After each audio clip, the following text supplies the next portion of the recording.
Assalamualaikum warahmatullahi wabarakatuh. Saya Ibrahim Gozi dari kelompok sekian ingin membahas tentang proses menyerahnya Jepang pada sekutu. Kami beranggotakan 4 orang. Yang pertama ada Arjuna Toha, kedua Alif Mardika, 3 Muhammad Fauzan, dan saya Ibrahim Gozi. Poin pertama yang saya ingin bahas mengenai perihal kekalahan di medan perang. Lebih tepatnya di daerah Samudra Pasifik.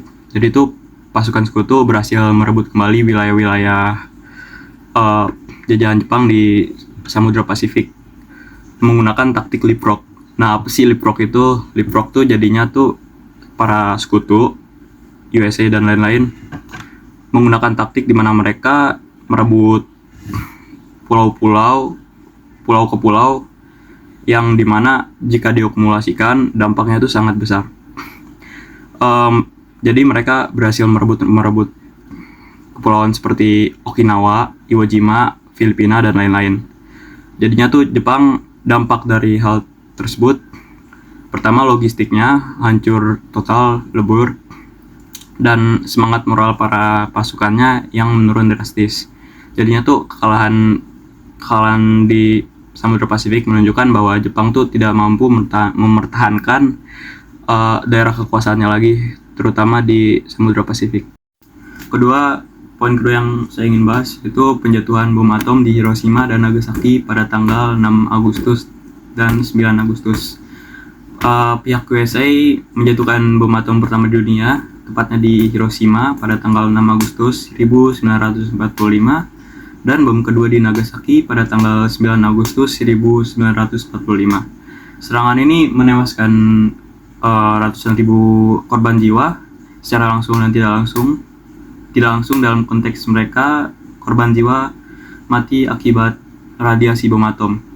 Dampak dari bom atom ini bisa dibilang signifikan dan terparah dalam sejarah Jepang karena SDA perang, sumber daya perang sudah hancur lebur total dan menandakan bahwa Jepang telah menyerah dalam Perang Dunia Kedua. Yang ketiga, deklarasi perang oleh Uni Soviet tanggal 8 Agustus 1945. Pada tanggal 8 Agustus 1945, Uni Soviet secara resmi menyatakan perang terhadap Jepang dan segera meluncurkan serangan ke wilayah Manchuria, Cina Timur Laut, yang saat itu diduduki oleh Jepang. Serangan Soviet ini menambah beban militer ke Jepang yang cukup signifikan. Yang saat itu Jepang sudah dikepung oleh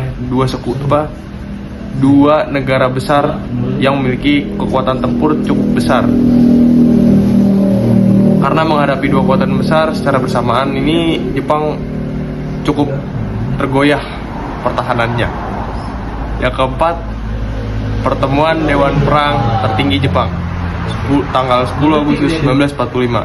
Situasi genting ini mendorong diadakannya pertemuan Dewan Perang Tertinggi Jepang pada tanggal 10 Agustus 1945. Dalam pertemuan ini terjadi perdebatan sengit antara kalangan militer yang ingin terus bertahan dan kalangan sipil yang menginginkan penyerahan. Pada akhirnya Kaisar Hirohito turun tangan langsung dan menyatakan dukungan terhadap penyerahan dan demi menyelamatkan rakyat Jepang.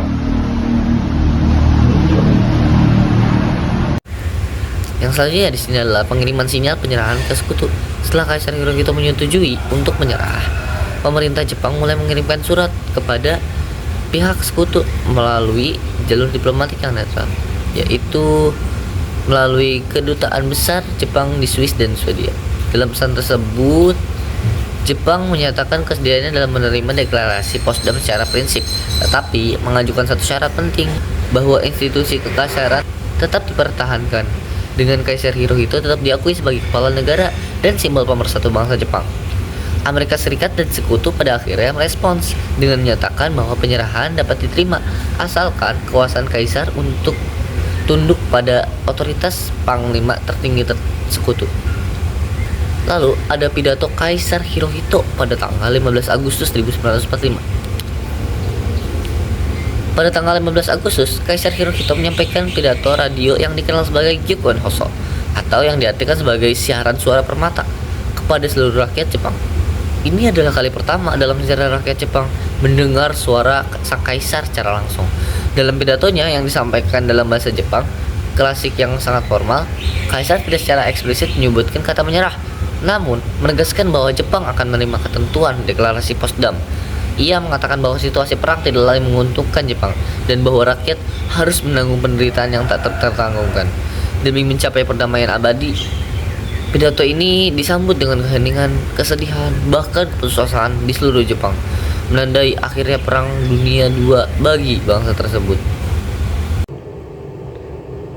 Yang terakhir adalah penandatanganan resmi penyahan Jepang. Penyahan Jepang secara resmi dilakukan pada tanggal 2 September 1945 di atas kapal perang Amerika Serikat USS Missouri yang berlabuh di Teluk Tokyo. Dalam upacara tersebut, perwakilan Jepang menandatangani dokumen penyahan tanpa syarat di hadapan para perwakilan sekutu. Tindakan ini secara resmi mengakhiri Perang Dunia Kedua. Nah, kesimpulan dari penjelasan proses menyahnya Jepang kepada sekutu adalah penyahan Jepang kepada sekutu merupakan hasil dari kombinasi tekanan militer, kehancuran akibat senjata nuklir, serta keputusan strategis dan moral yang diambil oleh pemimpin tertinggi Jepang. Proses ini menandai berakhirnya salah satu konflik terbesar dalam sejarah umat manusia. Demikian penjelasan proses menyahnya Jepang kepada sekutu dari kami. Wassalamualaikum warahmatullahi wabarakatuh.